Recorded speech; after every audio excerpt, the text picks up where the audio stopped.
Kellyanne Conway served as Donald Trump's campaign manager. Kellyanne, nice to see you. Good morning. Morning. Hi, Matt. Hi, Savannah. We've been talking about how many questions we have for you, so let's see how many we can get through, all right? Okay. We're going to test your poker face on some of this. So we have reporting now that somewhere in the transition team, someone has reached out to inquire about possible security clearances for Donald Trump's adult children and his son-in-law. Is it true, and why would it be necessary?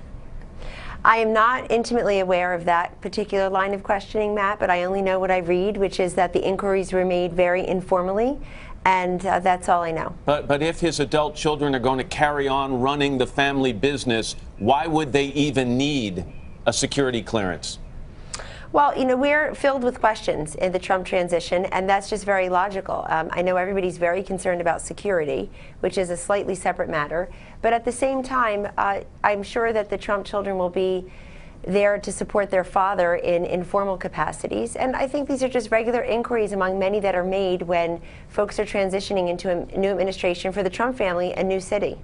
I don't know if you heard the president's news conference yesterday, but it seemed like he was trying to send a message, give Mr. Trump a chance to do this job. He also said his own impression of Mr. Trump was that he was not really ideological, but more pragmatic and practical, and that might serve him well.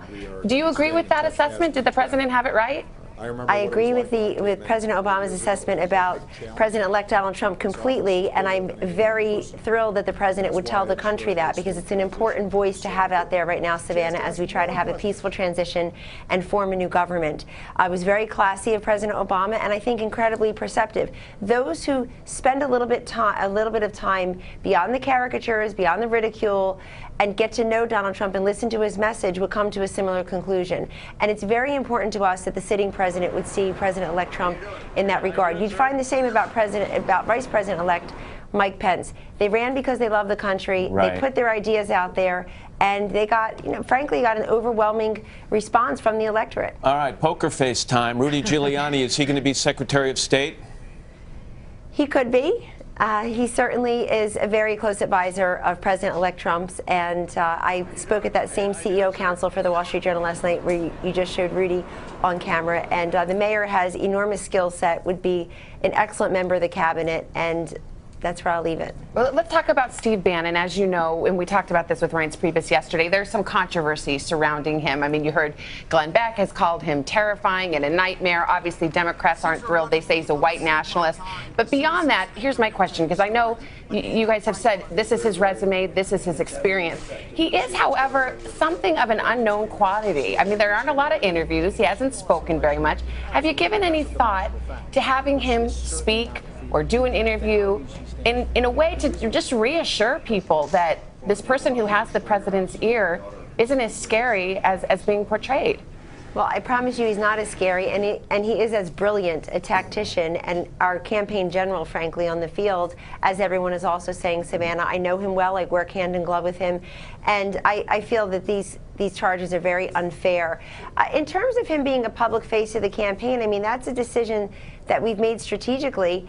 They put me out there all the time. I would love to share the stage with him and others, believe me. But at the same time, you have to realize I get a lot of credit for managing this campaign, and that's nice, but we were a very solid team, focused, cohesive, and frankly, I'm very much in agreement with the strategy, and he was a big part of that. And so you see the fruits of his labor. Over 300 electoral votes, my goodness, 69 of the 99 state legislative chambers, a majority of the governorships, the House and Senate that's also Republican. This man believes in the President-elect Trump's vision, and he is there to support his vision. Not everybody wants to be a public face. Not everybody is asked to do that on behalf of the President-elect. Kellyanne, we just introduced you as Donald Trump's former campaign manager. If you're joining us on this show 2 weeks from now, how will we introduce you? Kellyanne Conway, who's very happy that President-elect Trump was elevated to this position. And is about to take the new position of...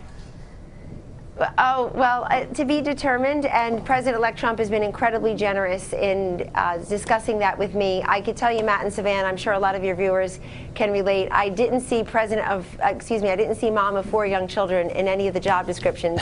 So I'm trying to navigate my best and highest use professionally, along with the personal demands on my time in my life. Fair enough. All right, Kellyanne Conway. Kellyanne, thanks for your time this morning. Thank you for having me. Hello, Today fans. Thanks for checking out our YouTube channel. Subscribe by clicking that button down there and click on any of the videos over here to watch the latest interviews, show highlights, and digital exclusives.